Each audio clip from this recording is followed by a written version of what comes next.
To record a video using your Xiaomi Smart Camera C701 is simple. You just need to open the Xiaomi Home app and select your camera.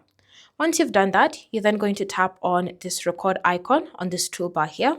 And when you select it, it should start recording.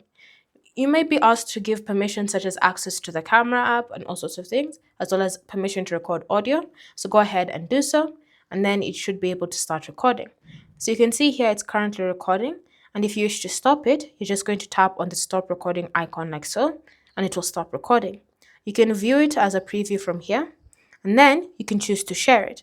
So by tapping on share, you can choose to share it to any of these items are available, or you can just choose to delete it if you don't want to take up too much space on your device. It's completely up to you. Thanks for watching. If you have questions or comments, leave them down below, and I'll see you in the next video.